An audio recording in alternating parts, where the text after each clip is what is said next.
Good afternoon, everyone. It is 2:09 in the afternoon. Thank you for joining this session. This is a Q&A about Blackboard.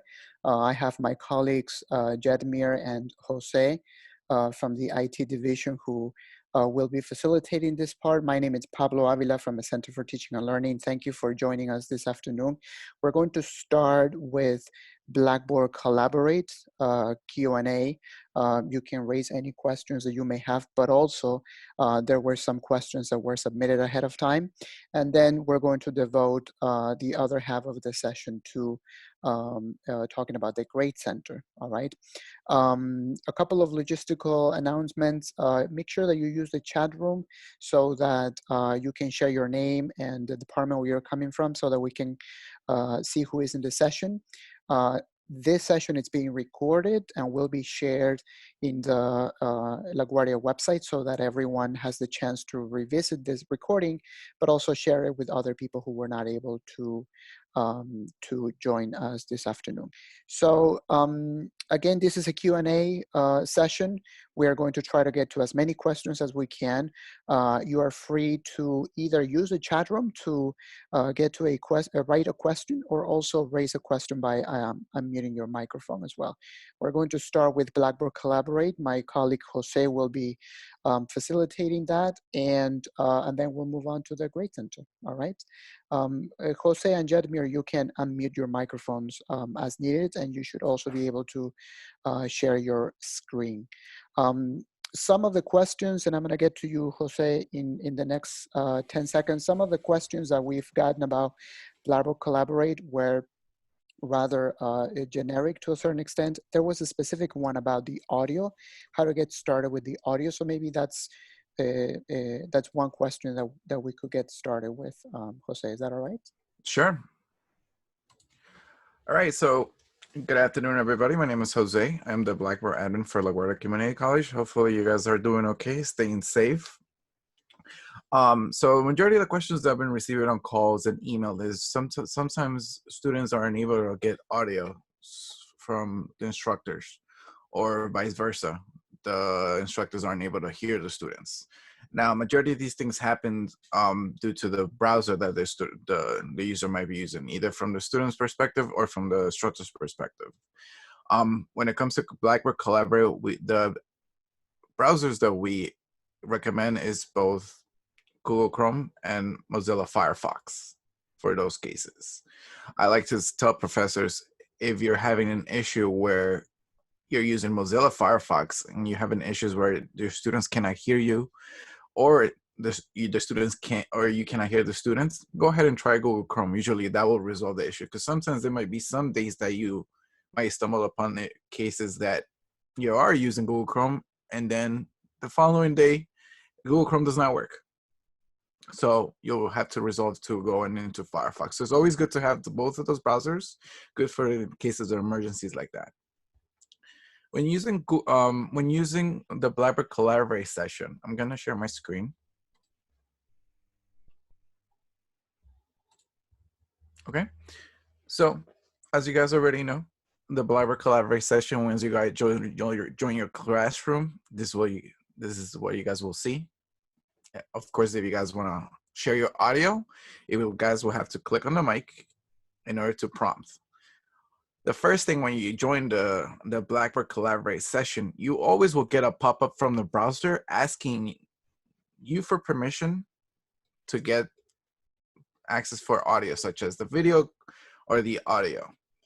Once you guys have gone through that process, the audio should be no problem, and the students should be able to see your mic. As you can see on the bottom here, my mic is right now being picked up. I'm sharing the audio. This is why you see the mic going up and down. This is a good example as well. And the same thing works for in the student's point of view. Does anybody have questions regarding this part? I'm monitoring the chat, but you can also you're also welcome to unmute your microphone. One quick question that I had, Jose, and I always get this question: what do we have to do if we want to share, let's say, a YouTube clip over Collaborate? What is there any specific button we have to check so right that we can, so that the audio is available to everyone? Right. So one important thing that I've noticed is with Firefox, you have issues of sharing audio.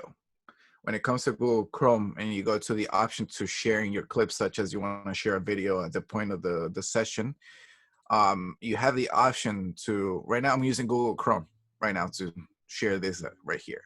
When I do the share application and share my screen, right, I have both of my screens right now. Right now I have two monitors. That's why I have my left monitor is my screen one, my other monitor is screen two. Obviously, if you want to share the same specific tab or any of the applications, you see at the bottom, you have the option that says to share audio. You got to make sure you have this checked off if you want the users to hear the audio of your presentation, video, or anything you want to share about this.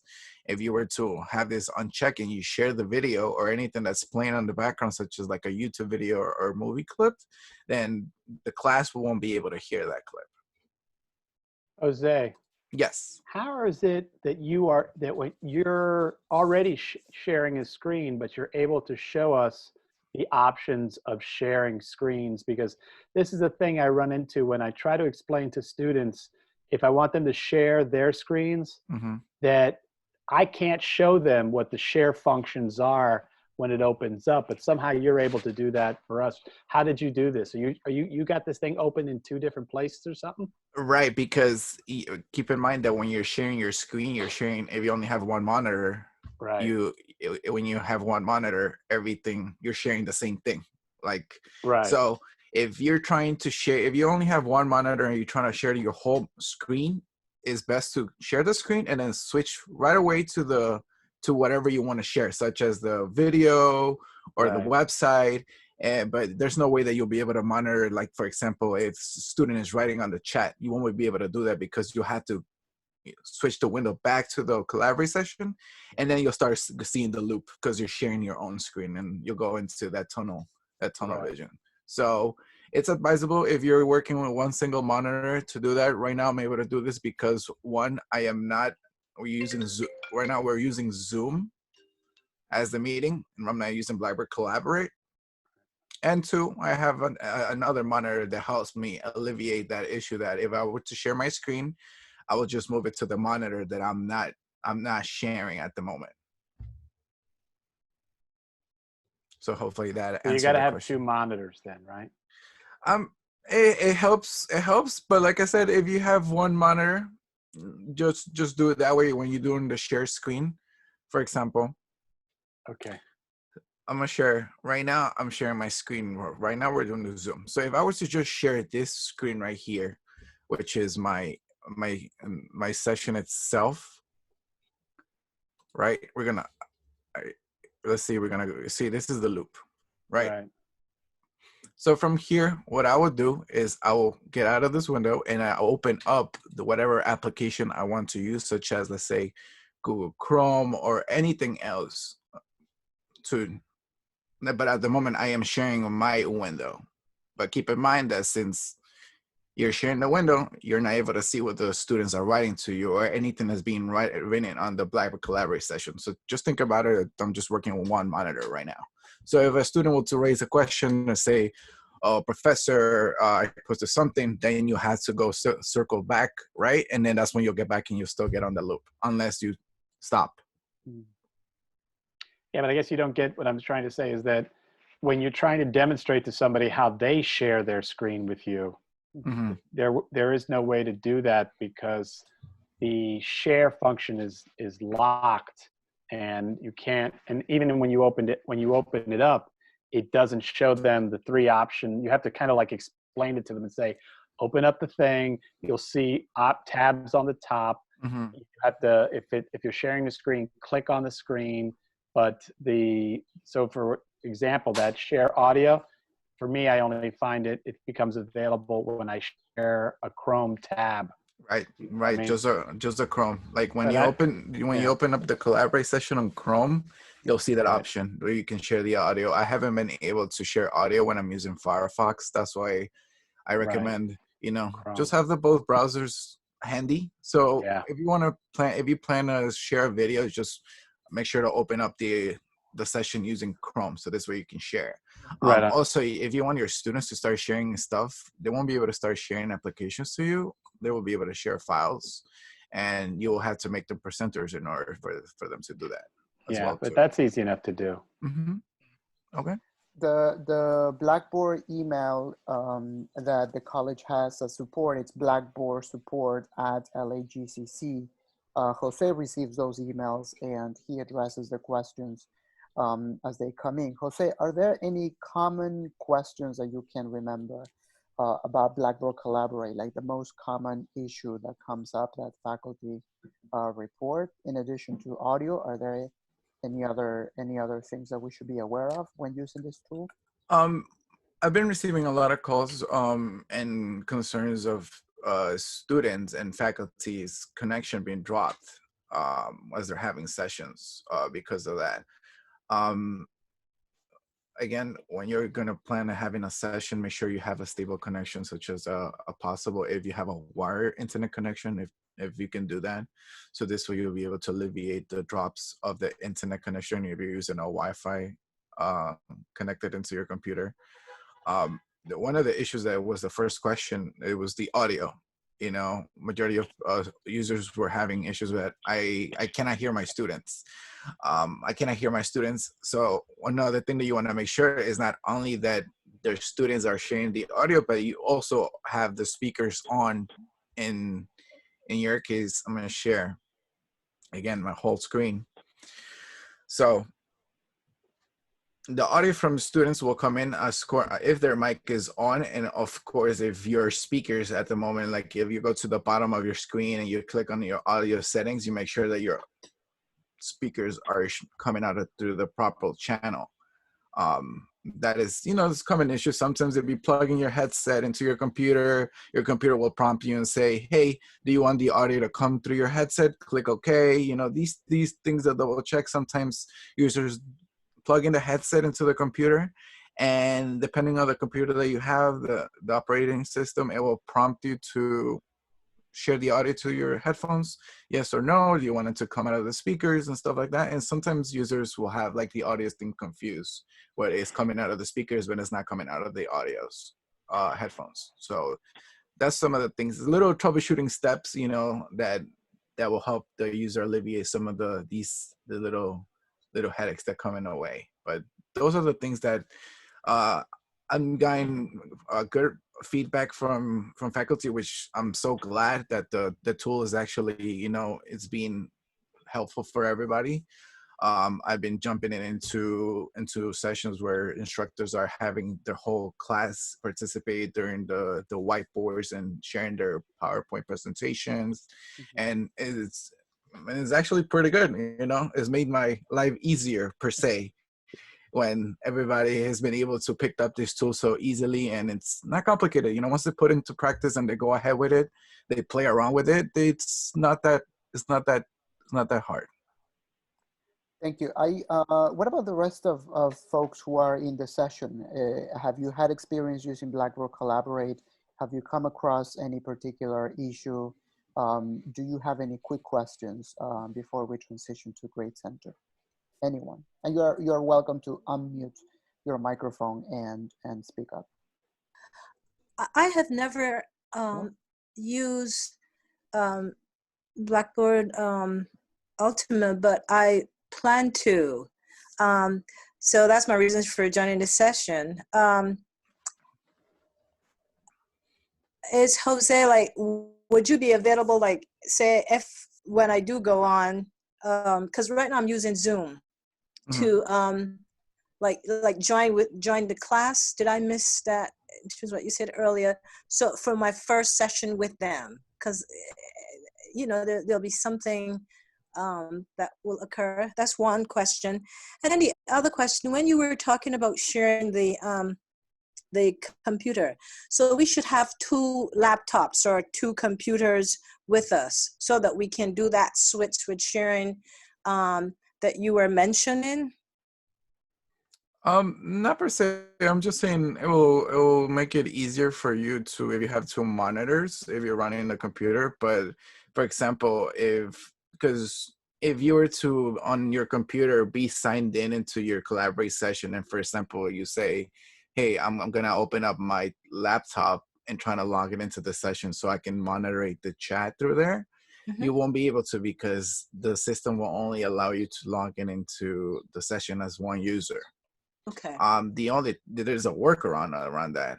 For example, I'm going to show you, because that's actually, you know, there's things and tricks, tips and tricks that you can kind of do to, for example, you can actually make that thing work where you say, hey, I'm going to work on my desktop computer, right? I'm going to try to share the video, but I also want to keep a lookout to my chat just in case, and I'm going to open up the laptop. Okay. So I'm going to show you an example that just come up. So let's say you're having right now your session, right? You're going to share your screen, and on your laptop, you're going to open up Blackboard, but obviously you cannot join the session because it will say, hey, you already signed in to the session as your main account. Okay. But the good thing as an instructor in your course, that you can also access the course as a student preview, which creates a dummy account for you. So on the laptop, you can do that. You can go into the student preview. You can go into the session on the laptop as your student preview, so you can be logged in. And for example, I'm going to log into the session. And right now in this tab, I am logged in as my main Jose account. But right here, I'm going to log in as the student. Preview. Yeah. So as you see, it's a different user. So right now I have both Jose, which is my main account, and the other user, which is my student. Okay.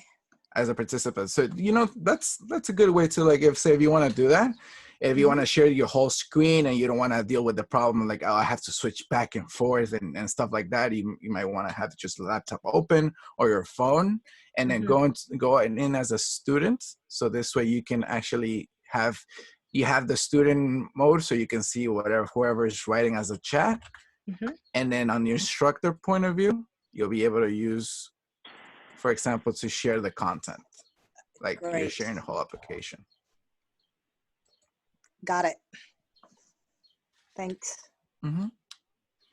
Jose, by the way, one of the things I finally figured out is the reason you can show us how to share your screen is that we're in Zoom.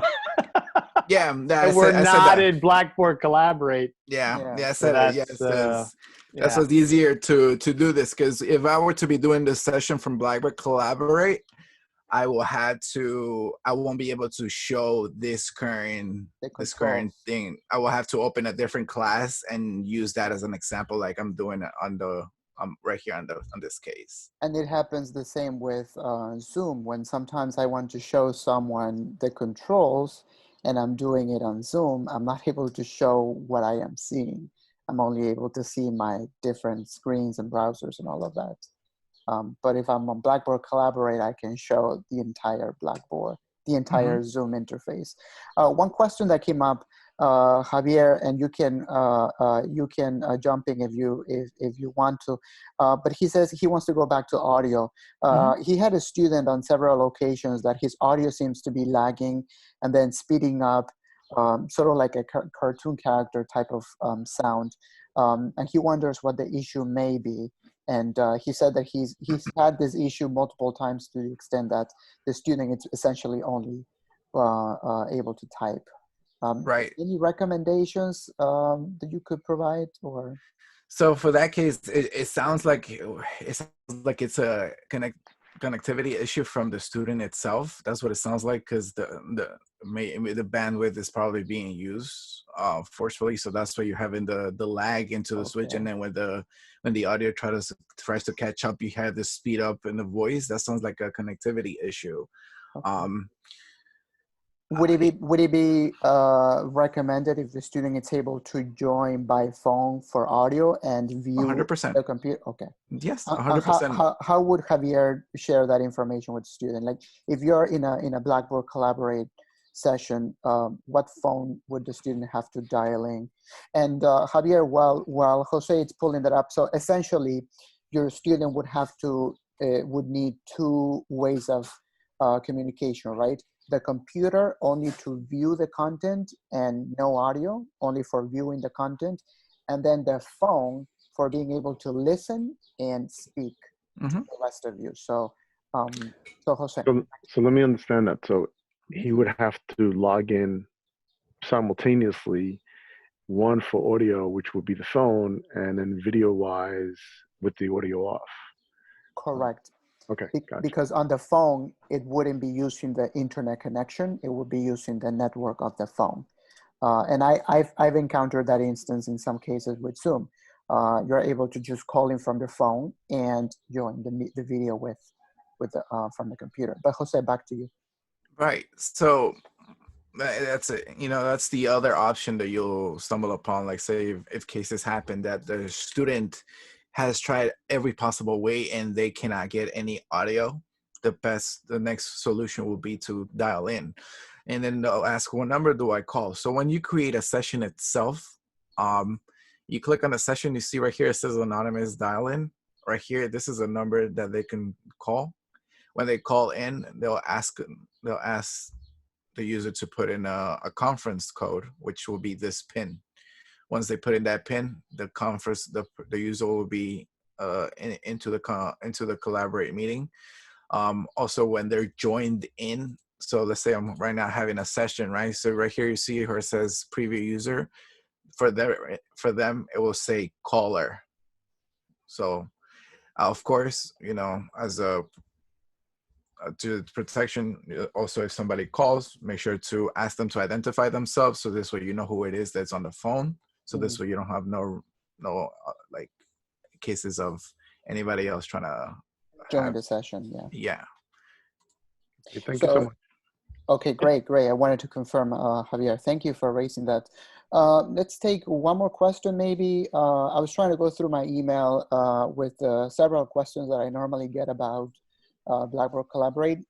Almost all of them are related to things that Jose has spoken about: connection, students not able to connect, and then having to be being kicked out, and then they have to log back in.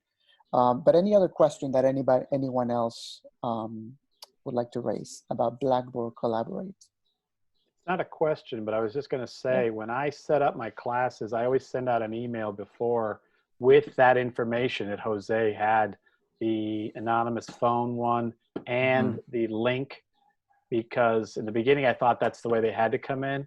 I didn't realize they could come in through the class. But I just kind of, and then interestingly, yesterday, one young woman who was having a connectivity problem called in. I didn't have to talk to her that way. Right. It's a great way to do it like that. And also, if your class is already registered for you, there's no point for you to share a link per se, right? Because there's cases where the user will have the option to just put any name and aside to identify themselves. And there's been various cases of that, of trolling and being disruptive during class. So the best way to practice when using this is create a session. It's best way if you add the Collaborate session to the tool, so this way it's easier.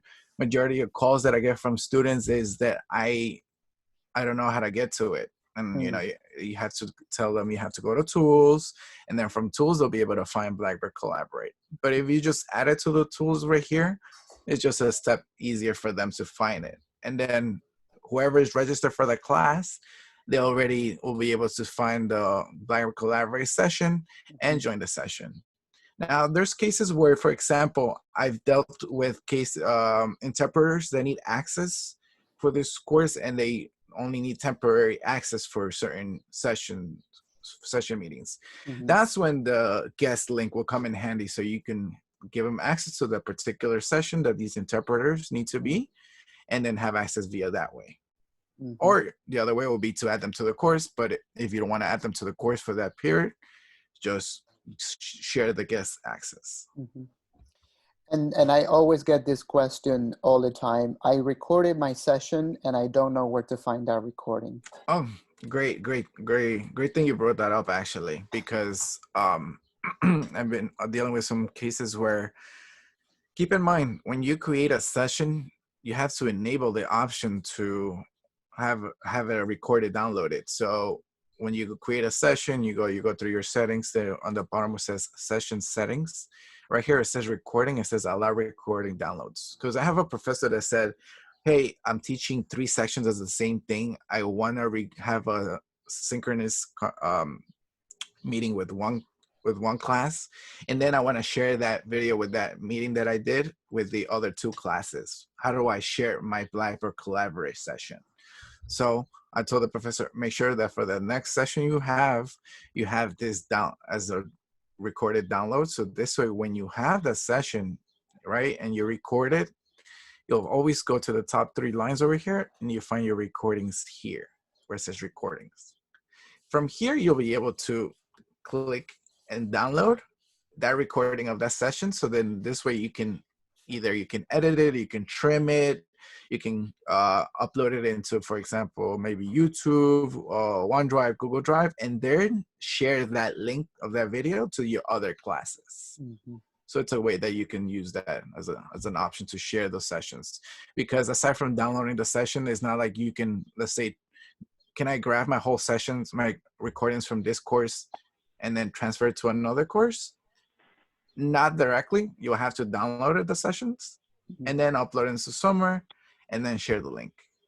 Because, you know, like another rules of thumb, if you were to upload a video itself of the whole video, so if the session's a 2-hour video, the video might be too large. And if you start to add all these videos itself, they'll occupy a large space of your Blackboard, and then you'll come to a point that you cannot even upload a piece of paper.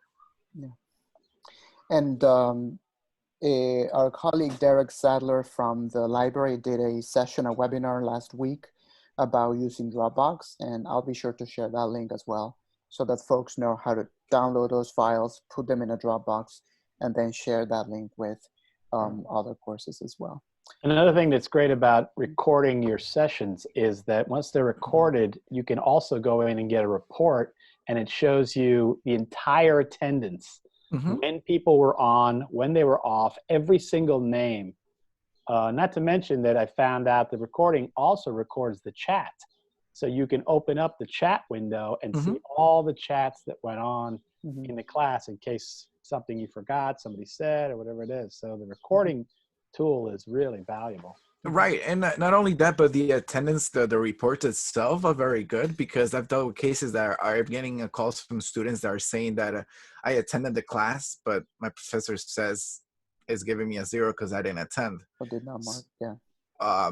So a good way to see the system, even if you log in for 10 seconds, it shows you user has logged in for a certain amount of time. And then this way the professor has a good way to prove that information to show the student with that cases like that. Because right now with this, distance learning, there's going to be various cases with, claims from here might not, match the claims from over there. So it's good to always, not only for the instructors, but also to tell the students that when logging into the Collaborate meeting, go through the course. Do not share a link. Go through the course, because that's your ID already. That's your name. So whenever you sign in, wherever it shows, it's a proof for the student as well. To have the student say, hey, I did show in, I did log into the course, I got kicked out. And the report also shows you multiple attempts, as if you try to log in once or twice or many times. So that's what it shows you as well. Would it be possible to show us very quickly where that report is coming from? Sure. So, and then we're going to shift gears to the Grade Center, and I'll hand it over to Jetmir. So what we're looking at is what happens after you record a session. Where do you get the report that we were just speaking about a moment ago? All right. So I think for this one, this is where we hand let me see. Actually, I might be able to pull up any other course actually that I've probably been helping through here. So let's see if you want me to do one of mine. You want me to show them through mine? What is your course? Well, no, I mean, I'll share my screen and I'll show you how you get to a session, how to get to the data. If you want to do that, Hugh, that's fine. Right. Just a quick note, this is being recorded. So in case you see any, and we're going to put it on YouTube. So in case there is any student grade or anything, please try not to show that as best as you can. Yeah, right you should be able to. I'm sharing my screen. You're going to see me. I was looking up Val Kilmer, what he looks like now. I saw some post on Jose's thing. Though my Google now is freezing. I don't know why it's not showing. Oh, there we go. Okay, so I'm going to go to Blackboard. This is one of my classes here. So, but you don't go in through Collaborate. I created a Collaborate section, which actually shows, you know, everything here, all of my previous, you know, courses that are all set up. But this is not the way you go in. I actually go in through my course tools, I believe, and I go to Blackboard Collaborate this way. And then I guess I got to move you guys over here. I'm gonna move you down. So there you go. And so what I can do is I can go into like yesterday's, or here, sorry, recordings. And then over here, it says, over here you can do show. Now I can't find it. It's under, wait a minute. Okay, so I'll go back. Sorry. Under Collaborate. Maybe I should have let Jose do it his way.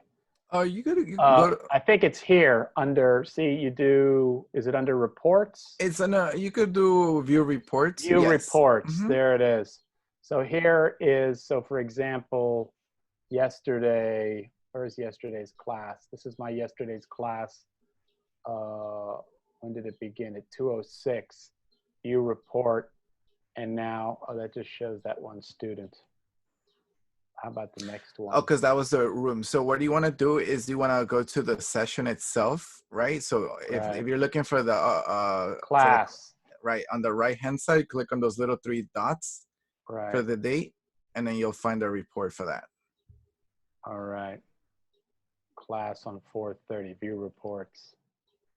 So here it shows me all the different reports. There's 423, view report. Mm-hmm. So here it shows first joined, last leave, total time, multiple joins. This one student was having problems. You can see had 11 different joins, and so I can do my attendance right from here. In fact, interestingly, a student who didn't show up to this class showed up to the ePortfolio workshop later, and I said, "Oh, where were you? You weren't in class." Blah blah blah. So hold on, I'm gonna try to get back to Zoom and stop sharing. Okay, stop share. I think did I stop sharing already? Yes, yeah. Thank you. Yeah, I did that for you. Yep. Thank you. Thank you. All right, so let's shift gears to Jetmir and talk about Grade Center. Jetmir, you should be able to share your screen. There you go. The first question that we wanted to raise, there was a question about rubrics. I'm going to let Jetmir start, and the question was, where do I find a rubric once I put one together? All right. Thank you so much, Pablo, for your wonderful work. You're very efficient on time. It makes everything so easy. And hello, everyone. Hugo, everybody there. The rubrics is a unique segment within the Grade Center. I like to make this as collaborative as possible.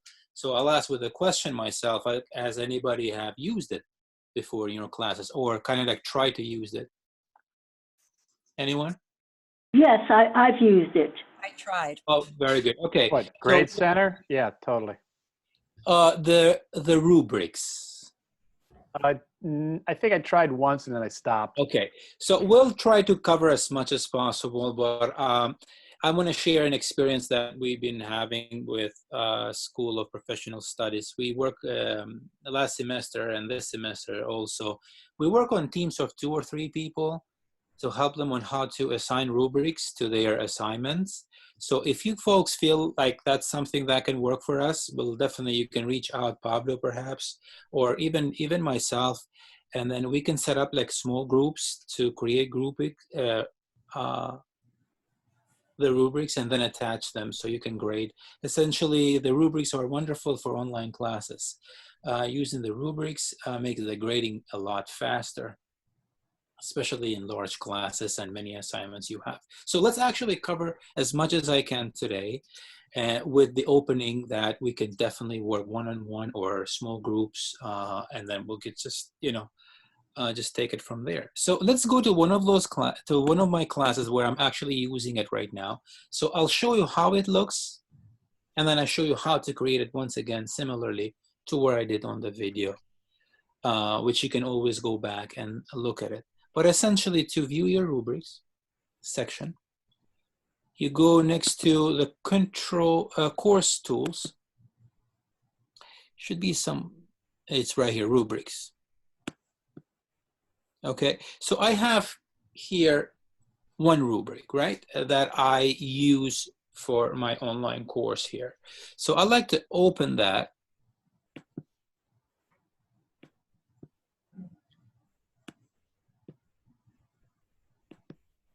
Do you see it?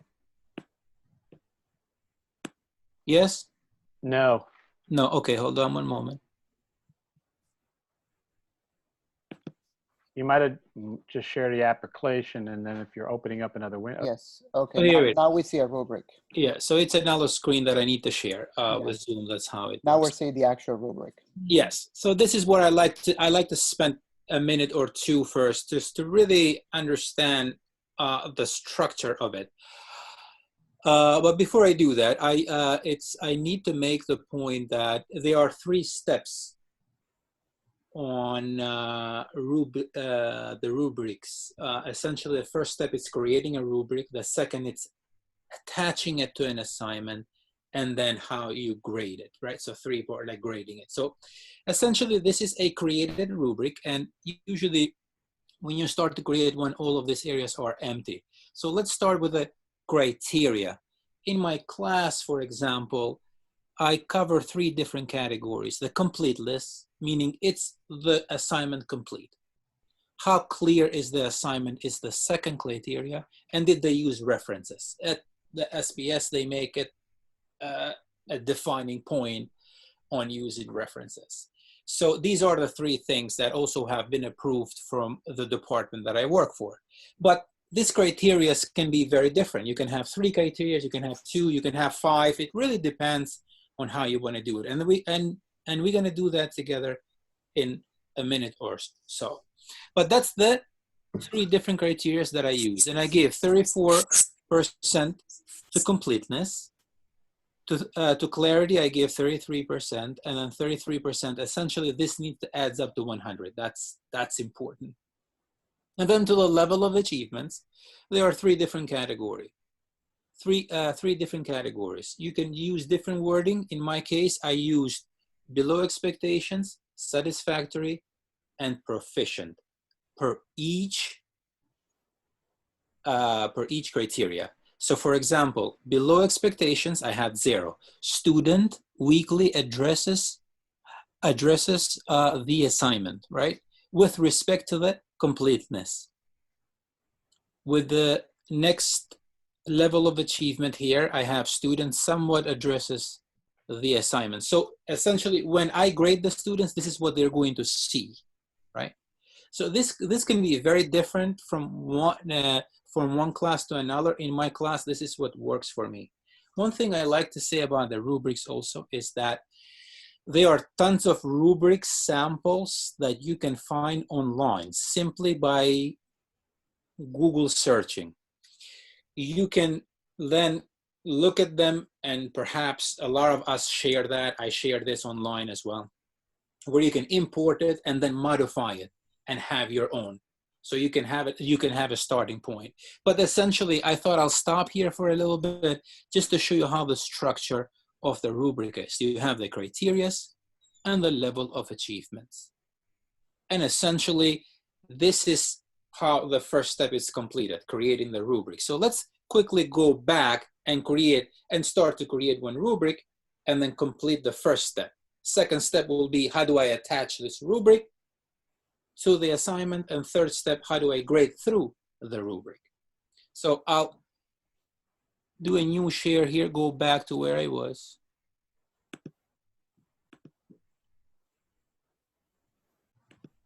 So now you should see the area where I have the option to create rubric. Notice the next button here is import rubric. And to tell you the truth, the way I created my rubric that you just saw, I looked at some rubrics online, imported it, in here. And then from there, I adjust it for my own class. So essentially, you do not necessarily need to start from the scratch, but you can. So let's start something from the scratch so you can have an idea. I'm going to click on Create Rubric. And then you name it. You can name this anything you want, a class rubric, discussion board rubric, wherever you like to call it. I'll just say it rubric for now. And then as you come halfway, here is now the area where you can change anything. By default, notice how the criteria looks like. Formatting, organization, grammar. Well, you can change that. You can say instead of formatting, you can say anything that you want to say. In my case, I had it completeness. Is it complete? Is the assignment complete? You can use any word. However, it is important whatever you use, it is clear enough for the students to understand what it is. Because when they are graded by the rubrics, they will see these criteria. They will see this level of achievement. So you want to kind of keep it as clear as understanding as possible. One more thing I would say is that before you usually start the class or anytime you try to use this, before you're applying it, before you're doing it in class, you may want to kind of put an announcement, the fact that you're using rubrics, this is how it's going to be used. So students have an idea what it is about. So with respect to the criteria, this is where you change it. You can change it to anything. And notice it's important that they end up, they total 100%, and they do right now. And on the level of achievements, you see that this is what they're using. In my case, I used, as I have it here, I used the below expectations, 3 different levels basically, because those 3 different levels are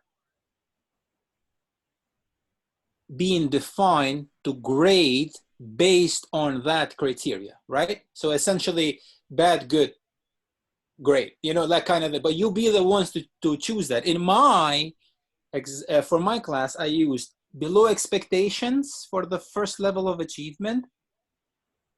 For the second level, I use satisfactory, which I can change if I want right here, edit again, right? And then I use it proficient. I left this on, but I could change it if I want. This is when you want to tailor it to your own style. And then you would enter information, meaning if I had here below expectation, you put a small description. And then essentially you put that information to me. I'll just put copy paste on each one for the first level of achievement, for the second, and for the third.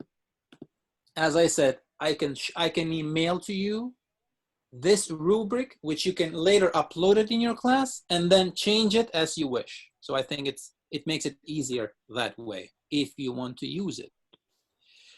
So this is essentially how you create the rubric. And then a long story short, you need to hit submit. Submit once you have filled in the blanks here. Now I'm going to go back because I have already one rubric. I'm not going to save this.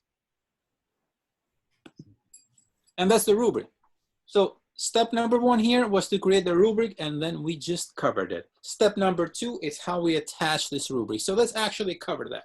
I'll go to the class here under the Grade Center. And each column here, it's an assignment online. Each column is an assignment online, meaning on this course on Blackboard. So essentially, what I've done is, in each column, for example, on this week 1 interactive HTML, CSS, this is a web design course. So on this column, essentially, I clicked at one point, edit column information, and then halfway down, I have added the rubric, right? I click on select rubric, and since I have one, I will select that one and then apply it. If you have more than one rubric, it will show you, and then you have the option to place it. Once you place it, it would look like this. What I do here also, I allow this for the students to see. Show rubric to students. I allow students to see, so I say yes with the rubric score. So this way, students will know why they're getting the grade they're getting. So you will need to do that for each of the columns. And then essentially, to grade your students, which is the third and final step, you will very simply, so let's go to an assignment that was done today, I think from one of my students right here, right? So I can go to that assignment, view grade details,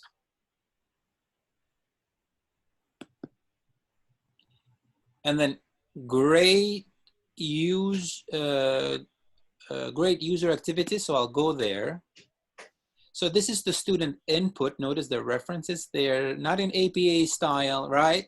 But essentially, if I go to the discussion board rubric here, here is the rubric. So this is the third step, the grading, right? This is how it looks. I could, for example, I could say, I'm not gonna grade them right now, but technically I can say proficient, meaning with respect to the completeness, the work is there. With respect of clarity, great job. With respect to references though, below expectations, because the rubric with respect to references is asking them to use the APA style. The student in this case has simply put a link. So that will be a feedback comment that I will put right here. I'm not gonna hit save. If I hit save, the student will see it immediately. Okay, so but that's how the grading goes, and it's so fast. Most of the faculty, for example, in this case, will do this rubrics instead of 3, like 5 different criteria within one rubric in such a way that they simply check the box and then hits save, and then they grade it. So it just really does really fast, accurate, on-point grading without taking a lot of time. The time that you're spending, however, it's at the beginning, meaning on the creation of the rubric. But when it comes to grading your students, it's really straightforward, on point. Like right here, for example, because I know the student, I know that these two are done correctly with respect to the completeness and clarity.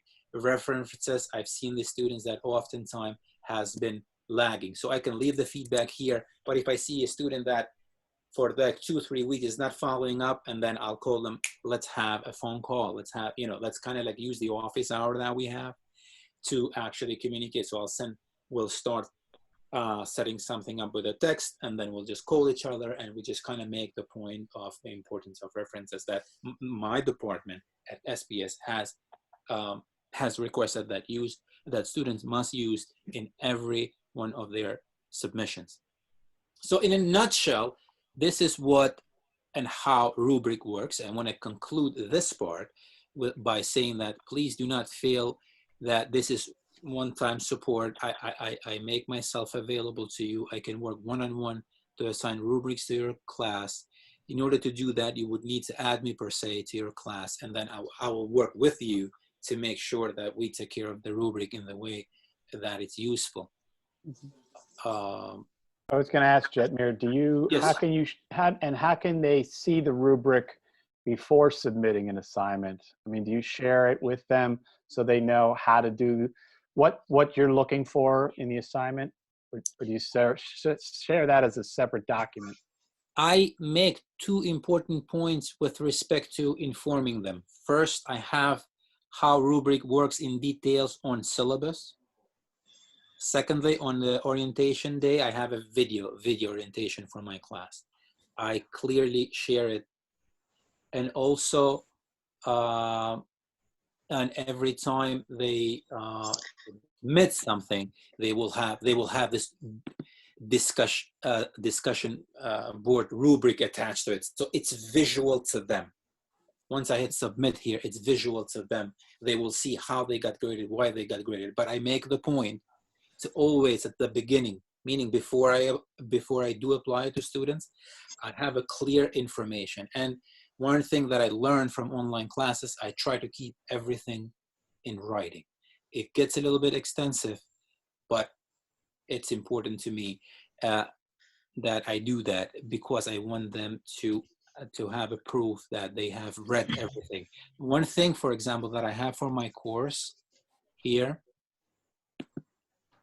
I have an assignment called Honor student honor code. Student honor code, essentially, it's a contract that I have with my students with respect to reading all of the things that I have them read, like, and understand how the class works, and going through the syllabus. I have a very lengthy syllabus with respect to going through not only the key points of the class, but also key points of each assignment. So they have a very good idea once they read the syllabus what they are into, including the rubrics and how it works. So that's how I apply it, Hugo. Jetmir, someone asked, what if you had two different rubrics? How do you select to?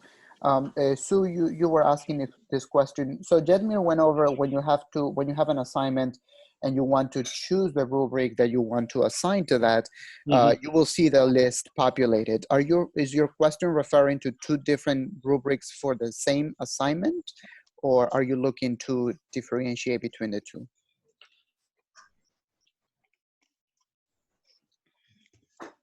The answer to the question, if I understood correctly, it's a straightforward. So once you have, let's say, two rubrics or three or four here, let's say. So that's why the first step is important, creating the rubrics. Some instructors will have one rubric, some will have 5, 6. It really depends. It depends on your teaching style. But once you have them, that's the first step. You need to create them. Once you create them, you can easily go to the grade center, and next to each column that you have created, you click edit column information, and then in here, if you hit select rubric, it will look into the screen where you created the rubric, and it gives you the option to select which one you want to apply. And once you do that, you hit submit, and you have applied that specific rubric for this specific assignment. Great, thank you. You're welcome. I think, Jetmir, this is transitioning us to the next question, which was, so let's say that I don't have a rubric. How do I correct or provide feedback on an assignment that does not have the rubric? Okay, so in that case, they are in a grade center. You have many different places to leave a feedback. So let's say, for example, this student right here has submitted. I could one of the ways is quick comment. That quick comment, feedback to learner. This is like the really quick way of doing it. Feedback to learner. You type it there, and they immediately see it. So that will be like the fastest. And that's within a column, which means it is referring to a very specific assignment, correct? That's correct, yes. Yeah. It's right here. So when I hover over here on this cell, I'm saying that I am about to leave a comment for Christy on assignment called Week 10 SEO, right? And then right here next to it, this is the fastest way, and that's what I use if I need to leave a comment.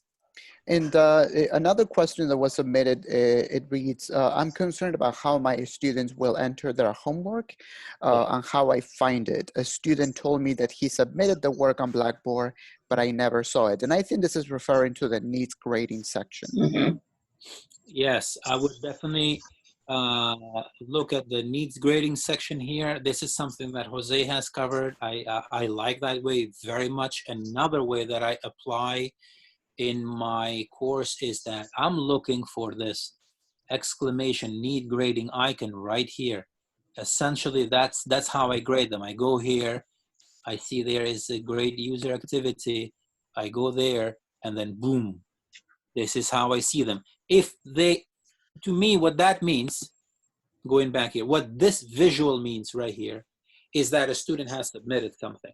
If I do not see that, it simply means the students have not submitted an assignment. For example, in this area, I see that Christy have not submitted anything for week 12, for example, or other students, but these two students have.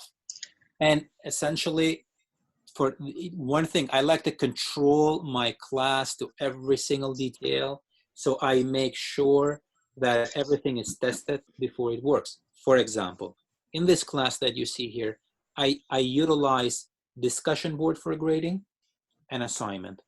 Meaning, if I assign something, I'll go to another course because I don't want to touch this. It's a live course.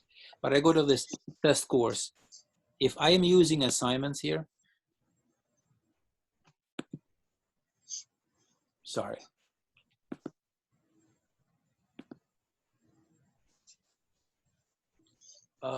Okay. So if I'm using assignments here, I want to make sure that I click on assignment if I'm assigning an assignment. And let's say assignment 1. I can input the instructions here. But when I hit submit, it means that every time a student submits something here, all right, so let's say test and hit submit. Okay. Points. So if I hit submit here, that column, that assignment has immediately created a column grade center. On the grade center. Here it is, assignment 2. It is important that that step starts from there done correctly. And if you've done this correctly, it means that every time a student submits something, you will see that exclamation point. If you do not, it means that the students have not submitted. If there is a technical issue, I would send an email to Blackboard support at lagcc.cuny.edu. That's otherwise, that's how I would address that. Okay. I want to make sure we're 5 minutes over, but I want to make sure that we continue to go over as many questions as possible. These are not questions related to either of the topics we spoke about, but perhaps it's not going to be a long answer. One is how do I update the list of student emails on Blackboard? Because most of the emails that are listed on my course, this question reads, are different and not from LaGuardia. I think this is something that the student has to do on their own, correct? I would agree with you, Pablo. I do not, as an instructor, update their emails. I essentially can send email to whatever they have on the file. I know that, and I can be corrected, by default, the email assigned to Blackboard is the primary email the students have on CUNY First Profile. Okay. Okay. And do you know the steps so that the student can follow on his or her own? Is that something that they can do from the home tab? If I remember well, there was something around personal information. Yes, personal. It's somewhere. It's been a while. Yeah, here it is. Update email. It's actually on tools. Update email. And then that's where that can happen. I hope you can see my screen. Update email under tools. Yep. So essentially, and this is something that I came across in my own class. I found out in my list of students that people had Yahoo emails, Gmail, AOL. So I told my students, go to the homepage, and I found a link somewhere, which is essentially what Jetmir is doing right now. And I told them, make sure that you update this to your LaGuardia email because that's where it should go. Yes, sir. Yeah. Is there at least any quick demonstration of where's the Safeassign and Turnitin options on Blackboard? I use Safeassign oftentimes. I have not used the Turnitin, so perhaps Jose can talk about it. Jose, yes. But with respect to Safeassign, it's something that we have, that I have used. I think it's a Safeassign. I'm sorry. Or Jose, is that a feature that you could briefly speak about as to how we would set it up if we are looking for that option? Yeah, so Safeassign is pretty much like an option that when you create an assignment, you just check off a box to do for plagiarism tools. So let me show you guys what it looks like. Great. So when you create an assignment in Blackboard, right, you go under your assessments. Safeassign is just a tool that's enabled within the assignment of itself. If you want to create a Turnitin assignment, you'll click right here. It says create Turnitin. So what they both do is they check for plagiarisms. That's what both of the tools do. If I want to create a Safeassign assignment, I'll go as a regular. If I were to create a regular assignment, I provide the first example, the assignment name, the instructions. the points possible. And right here it says submission details. Here's where I'm gonna go and click on submission details. And where it says plagiarism tools, I just check this off and I have enabled Safeassign under my assignment.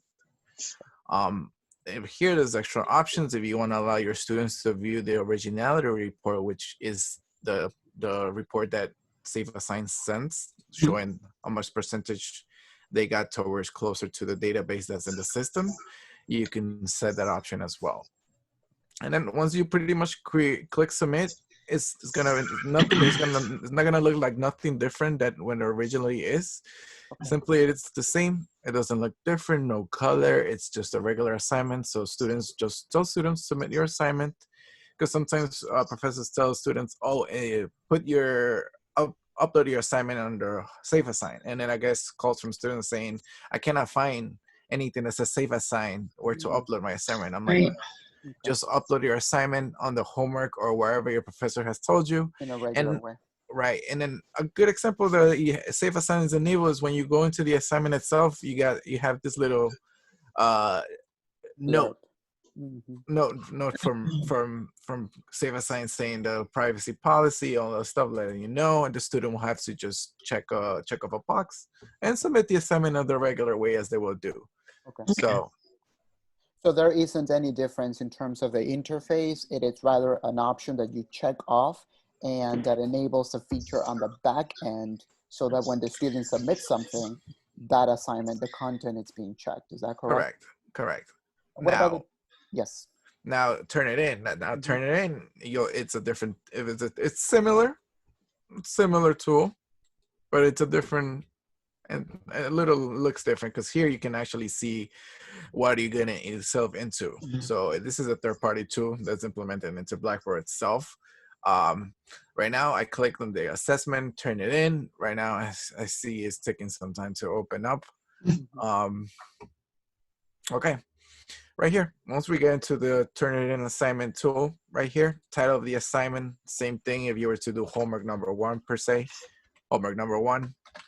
On the bottom, the point value, this is optional. So if you want to keep it uniform as the rest of the assignments that you've been doing, point value right here, self-explanatory. If you have a start date to a due date to post date. Post date means, you know, when it will be posted for students to see those grades. On the bottom, you have optional settings. So if you want to enter special instructions, you want to allow submissions after due dates. Here, the same thing as Safeassign. Do you want to generate similarity reports? Similarity reports, like I explained to you guys earlier, is the report that the database gives you, showing the percentage that the papers is close to, let's say, copying another thing. And pretty much all these questions are pretty self-explanatory if you guys read through them. After you guys finish that option, just click submit. There's no money and extra settings that you'll need to do. You know, this is pretty much like if you were to create an assignment itself. You click submit, and it will look different when you create it. So right now it says my Turnitin assignment has been successfully added. So I'm gonna click OK. Now I'm gonna go to the bottom, and you guys can see this is a different icon compared to this. Now, important. Here's a very important part. A student needs to have a student email associated with their Blackboard account in order to submit an assignment. Students will get an error message if they don't have a student email associated to their Blackboard accounts. There's many cases where a student account might get created into the system with an email associated with their accounts. When an account gets created for a Blackboard account gets created, it's usually grab whatever email is created with their CUNY application or their CUNY first, right? So for some cases, I've seen some cases where a student just account has been created and they don't have an email, they won't be able to do a Turnitin. Every time they go into click and view and complete, they'll get like an error message right here, and they won't see this page right here. So for that case, you'll advise the student, go to the home page, go to tools, click update email, and then put an email in order to submit your Turnitin assignment. Okay. And it's always advised that they use the LaGuardia email. Right, and that's the only one they'll be able to input if they want to update, because only CUNY extension emails will get accepted into this update email entry. Okay. So when you go into the Turnitin upload, pretty much you put the first name, last name, submission title. Here, browse your computer. You can browse the Dropbox or your Google Drive. You attach your document and you upload. Mm-hmm. So it seems to me that it's recommended as a general practice that if a faculty member wants to use the Turnitin feature, that he or she tells the students ahead of time to make sure that their email addresses are set to the LaGuardia email, and if not, to follow the steps that you, Jose, and you, Jetmir, also went over. Homepage, tools, update email, put it to your LaGuardia email. Right, and like Jetmir said, it doesn't precisely need to be the LaGuardia email or if whatever email that's associated with the Blackboard account, for example, if my account was created and I applied to CUNY with my personal Hotmail account and I still have access to that account, more power to you. If you have access to those emails, go ahead and keep that. But keep in mind, sometimes these personal emails do go through the system once they first get created into the system. This is why some students might have their personal at Yahoo's, at Hotmails, at AOL's, is because when their Blackboard accounts were created, they used whatever email they used for their CUNY application to get put into the system. Now, there's also advisable for students and professors, i.e. professors, to double check that users and groups list to see what emails associated with the students, because you can have a student that has gone to, for example, BMCC first semester. They decided to maybe go to LaGuardia. They didn't update their email from them. They still will have the BMCC email associated to their Blackboard account. So it's always good to tell the students, make sure you have an updated email in the system, whether it's, if you have a personal email, you have access to that personal email, good, keep it. If you have an email that you don't have access to, maybe an email that's from 10 years ago you don't have access to anymore, go ahead and update it to something you have access to. So this way you can receive announcements, notifications, anything and everything. So this way you don't have any problems. Great, great. I'm trying to submit a chat and I can't get it entered, A chat here on Zoom. Do you see the chat button at the bottom of the screen? Yeah, there's a chat box. Yeah, I put the chat in. Yes, and then once you type in the text, make sure that it reads to everyone. Once you enter the text, hit enter or hit return on your keyboard. Where I put enter in the chat box or on the bottom? In the chat box.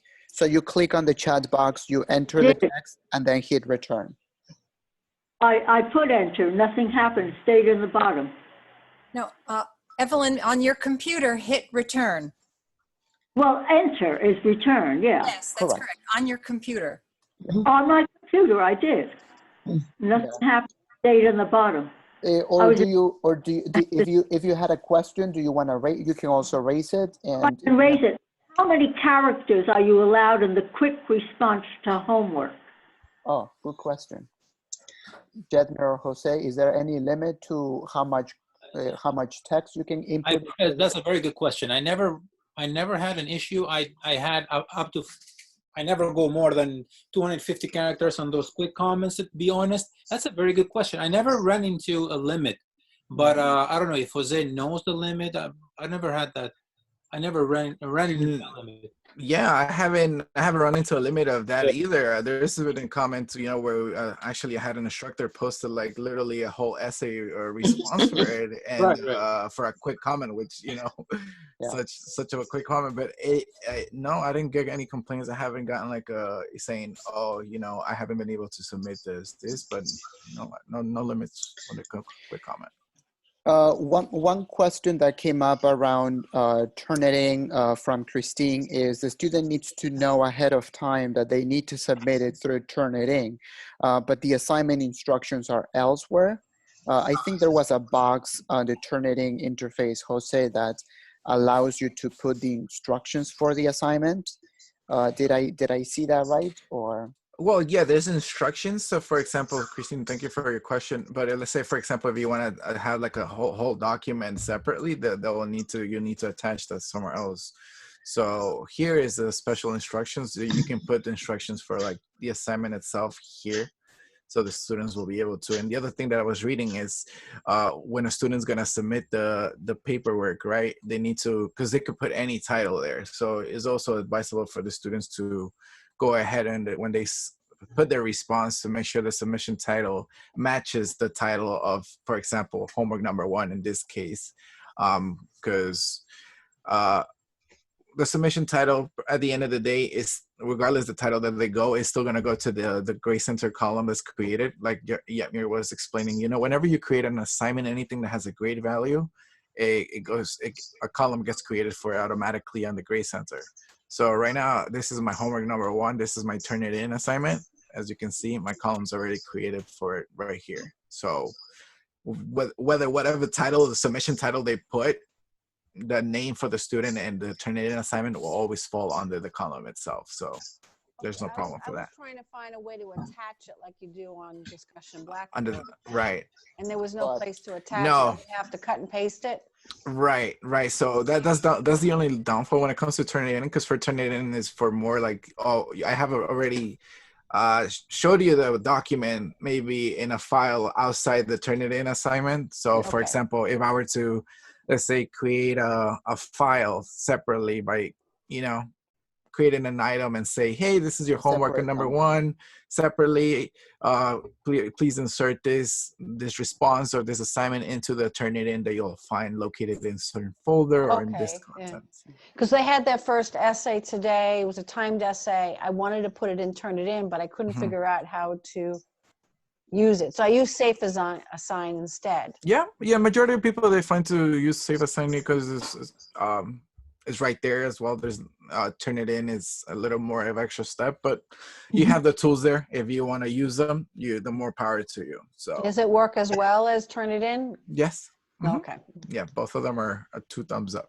Okay. Great. Thank you. Yes, go ahead. Jose, if a student is turning in an essay on Turnitin or Safeassign, can that essay be edited as easily as if the student submitted it as a Word document? Yes. Yes. You'll have the same options as the tools as if somebody to submit it into an assignment. You have the options to mark and grade. Let me see if I can open up a random Word document and upload it for an example. But yes, you'll be able to do the same markup tools that you have as the same assign if they were to submit a Word document, where you can draw, mark, add a document, add a comment. Does the same thing you'll be able to do with Safeassign. So right now I'm as a student, right? So I'm gonna go to content. I'm gonna go click view. Oh, that's the thing. I won't be able to do it. There's a little student preview mode. I won't be able to upload any documents. Yes. So unfortunately, I won't be able to show you that, how it will look. But pretty much what it will look is the same tools that if you're familiar with the same tools that you see in your Safeassign, the little box tool where you're able to highlight and pinpoint stuff such as add comments, underline things in the paper. You can do the same things with Turnitin. Thank you. Jose, I have a question. Yes. Because it depends on how the student uploaded their document. Sometimes I have those little icons with the editing and the note. Other times I do not. So I have to cut and paste it and I put it in the feedback section and I correct it that way. And other times I don't know what it is and I can't do anything. I can't edit it. I can't note on it. I can't copy and paste it. And I have a difficult time trying to give them feedback exactly where I want to talk about. And I don't know how they uploaded it that way. Sure. You know what I'm trying to say? Yes, I understand. Thanks for the question. So there's many ways that you'll be able to get that option to see the option to grade the paper itself. Now, if a student were to submit an assignment and put write submission and literally copy and paste the whole essay here, you won't have the options for the box tool. Okay. The student needs to submit a paper via a Word document by browsing their computer in order for you to have that tool. Now, there's many cases where also a student has gone and attached the whole paper in the comment section. Yeah, I've had that, yes. No, so but I see that it's comments, yeah. Yeah, so it's also good to make sure this is also only for our comments, their comments itself. If you want to write your submission, go to text, write my submission, or just simply attach your Word document by browsing your computer and attaching the file to the assignment itself. The other thing, some of my students don't have the capabilities, and they just been taking a photo and uploading the photo. Yes. And that's been so hard to correct. So Yeah. I don't know how to write feedback on that. Yeah, that's a little difficult, you know. I would recommend them given the option to Google, Microsoft. Keep in mind that all students have the option to download Microsoft Office into their computers. Yeah, I told them that. With their student emails, so they'll be able to use Microsoft. They can always attach it like that. If they want to use Google Docs, they can always do that. You know, there's the tools for them if they want to attach those files and for you to grade it. But pretty much that's how you'll be able to grade. Now, the other thing you mentioned is there's other things that you won't be able to grade, such as, for example, if they were to attach a Pages, for example. Somebody's using a Mac. I'm using Pages, which is like the word processor of a Mac, the default, and they create a document from there, and then they upload that into your computer. Blackboard won't be able to generate that preview that you see, and that's why it will say download, and you can download, and that's how you won't be able to get those specific files. So the student can export the Pages into a Word document, but that's something that they can do from their end. We are over 25 minutes, and I want to make sure that I'm respectful to everyone's time. So we want to thank both Jetmir and Jose for their effort to run this session. We will continue to run more sessions as we move along in the next few weeks, especially as we head to the end of the semester. We'll make sure that we continue to run sessions on the Grade Center, conducting tests, reviewing student work, so that we make sure that we provide support, as much support as possible. Again, we are recording this session. It will be available the next hour or so via YouTube. I'll make sure that I'll email this to everyone so that you can rewind and watch the steps as many times as you need to. All right. Thank you once again to Jetmir and Jose. Thank you to all of you for attending the session. Thank you. Stay safe, and we'll see you in the next one. All right. Okay. Thank you. Bye, everybody. Bye, everyone. Jetmir, Jose. Take care, everybody.